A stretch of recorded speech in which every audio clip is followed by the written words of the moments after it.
मैं विनय सिंह कंप्यूटर विभाग से Saket group of college online classes में आप लोगों का स्वागत करता हूं। आज मैं आपको कंप्यूटर के सामान्य परिचय के बारे में बताना चाहूँगा, जो कि आपके वोकेशनल कोर्स के बारे में है, जिसमें आपका फंडामेंटल ऑफ कंप्यूटर्स होता है, अर्थात जिसका कंप्यूटर का एक सामान्य परिचय है। कंप्यूटर एक इलेक्ट्रॉनिक डिवाइस है। यह एक मशीनरी सिस्टम की तरह कार्य करता है। इसमें और ह्यूमन में यह फ़र्क होता है, इसकी एक्यूरेसी होती है और यह और सबसे अलग होता है और आपका कार्य सरलता से और जल्दी पूर्ण करता है। कंप्यूटर का मुख्य कार्य होता है, यह एक ऐसा इलेक्ट्रॉनिक यंत्र है जो अपनी मेमोरी में मौजूद विभिन्न प्रकार के निर्देशों की श्रृंखला के आधार पर काम करता है। कंप्यूटर का मुख्य कार्य होता है कि एक यूजर द्वारा इनपुट लेकर यह इनपुट डिवाइस के माध्यम से होता है।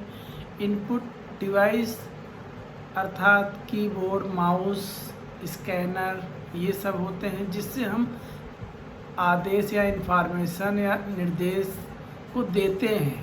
ठीक है, इसमें 3 भाग होते हैं: इनपुट, प्रोसेस, आउटपुट। जब हम कोई इनपुट डिवाइस के माध्यम से देते हैं, फिर यह प्रोसेस होता है। प्रोसेसिंग का कार्य सीपीयू में होता है।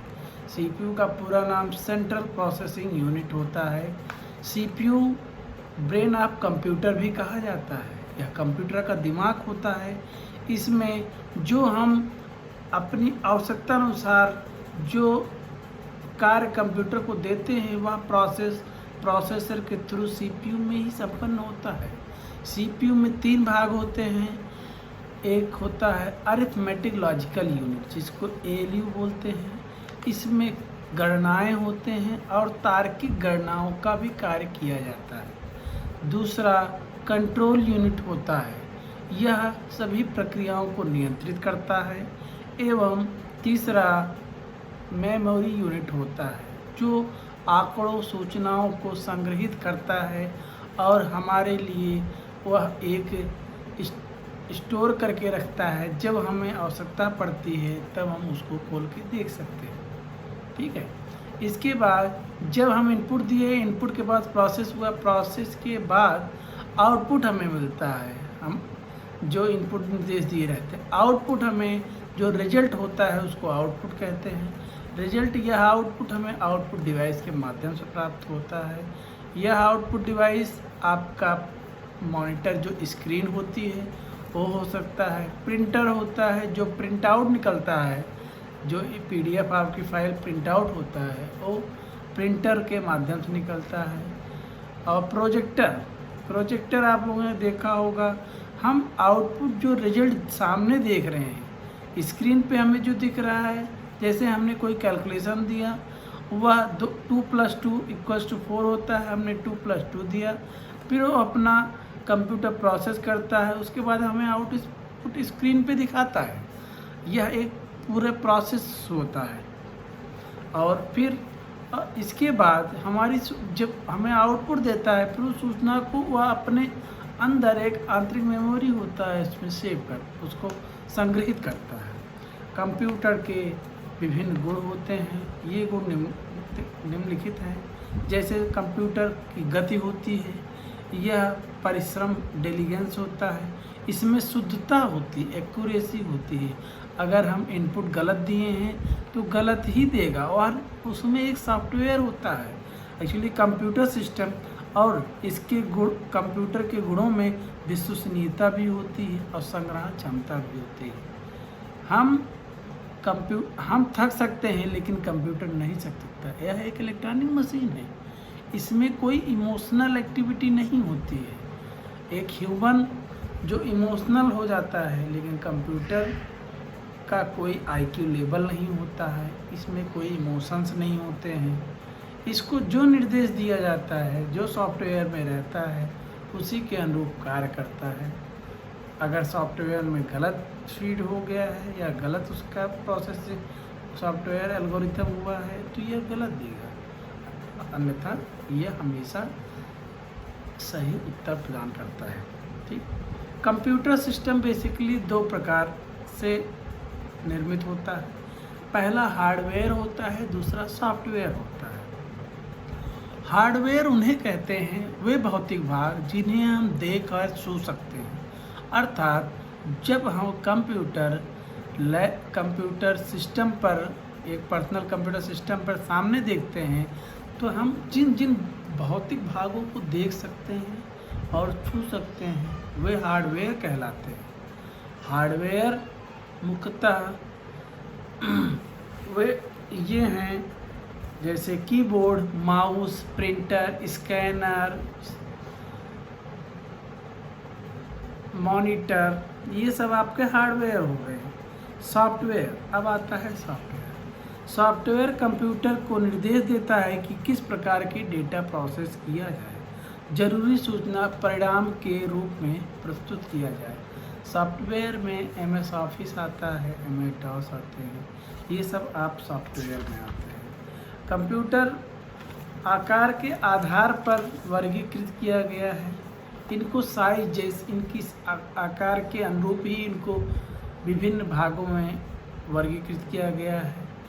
पहला मोबाइल कंप्यूटर होता है। मोबाइल मतलब पोर्टेबल, एक स्थान से दूसरे स्थान तक ले जाना, अर्थात जैसे हम लैपटॉप होता है उसको इजीली कैरी कर सकते हैं, टैबलेट होता है, ई बुक होते हैं, इन सब को हम एक स्थान से दूसरे स्थान पर ले जाकर उसका उपयोग कर सकते हैं। लेकिन वहीं अगर हम पर्सनल कंप्यूटर की बात करें तो पर्सनल कंप्यूटर इतना आसान नहीं है पूरा सिस्टम उठा के एक जगह से दूसरी जगह पे आसानी से उसको लिए जाया जा सके, क्योंकि उसमें CPU होता है, CPU बड़ा होता है, UPS होता है, UPS अनइंटरप्टेड पावर सप्लाई होता है आपका, मॉनिटर होता है, कीबोर्ड होता है, माउस होता है। मिनिमम ये चीज़ें होती हैं जिनको आसानी। लैपटॉप एक अलग चीज़ हो गई। लैपटॉप आप बैग में कैरी करके ले जा सकते हैं, इसलिए पोर्टेबल डिवाइस आता है। फिर आपका कंप्यूटर के प्रकार में यह माइक्रो कंप्यूटर होता है, मिनी कंप्यूटर होता है, मेन फ्रेम कंप्यूटर होते हैं और सुपर कंप्यूटर होते हैं। माइक्रो कंप्यूटर की परिभाषा में आप लोग यह समझिए, यह एक ऐसा कंप्यूटर होता है एक समय में एक ही व्यक्ति कार्य करता है। इसको पर्सनल कंप्यूटर बोलते हैं, जो कि आप शॉर्टकट में PC बोलते हैं। पर्सनल कंप्यूटर एक व्यक्ति एक समय में एक ही कार्य कर सकता है और यह छोटे बड़े व्यापार में इसका उपयोग किया जाता है। दूसरा होता है mini computer. Mini computer micro computer की तुलना में इसकी गति और क्षमता दोनों ही अधिक होती है माइक्रो कंप्यूटर से, और यह माइक्रो कंप्यूटर से महंगे भी होते हैं। इसमें कई CPU लगे होते हैं, जिस CPU अर्थात सेंट्रल प्रोसेसिंग यूनिट, ठीक है।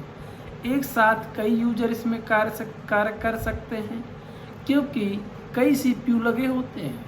जैसे आपने देखा होगा पर्सनल कंप्यूटर में एक मॉनिटर एक CPU होता है, लेकिन मिनी कंप्यूटर में कई CPU होते हैं, तो इस तरह इसमें कई यूजर कार्य कर सकते हैं। इसकी क्षमता MB में होती है। कंप्यूटर प्रायः इसका मेजरमेंट कंप्यूटर की भाषा में बाइट सबसे छोटी इकाई होती है, फिर किलोबाइट होती है, मेगाबाइट जिसको MB बोलते हैं, फिर गीगाबाइट जो GB बोलते हैं, फिर टेराबाइट TB बोलते हैं। इसी तरह से बढ़ता जाता है। वही हम डेली लाइफ में हमारा ह्यूमन मेजरमेंट मीटर, किलोमीटर, ग्राम, किलोग्राम, लेकिन कंप्यूटर की भाषा में या बाइट, किलोबाइट, मेगाबाइट, गीगाबाइट के रूप में नाप किया जाता है, ठीक है। तीसरा मेन फ्रेम कंप्यूटर होता है। यह कंप्यूटर शक्तिशाली होता है और ऊपर के माइक्रो मिनी कंप्यूटर की तुलना में अधिक क्षमता और गतिशील होता है। इसकी क्षमता गीगाबाइट में होता है, जिसे GB कहते हैं हम।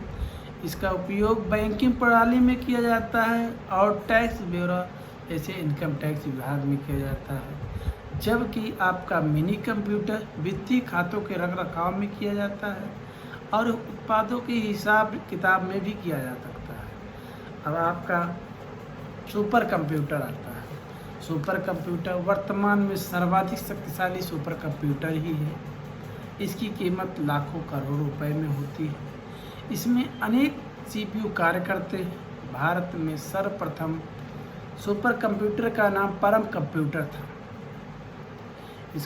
इसका उपयोग अंतरिक्ष कार्यों में किया जाता है, जैसे सैटेलाइट कम्युनिकेशन में, वेदर फॉरकास्टिंग अर्थात मौसम भविष्यवाणी में किया जाता है। इसका सुपर कंप्यूटर का उपयोग साइंटिफिक वर्क अर्थात वैज्ञानिक कार्यों में किया जाता है। और आपके इस कंप्यूटर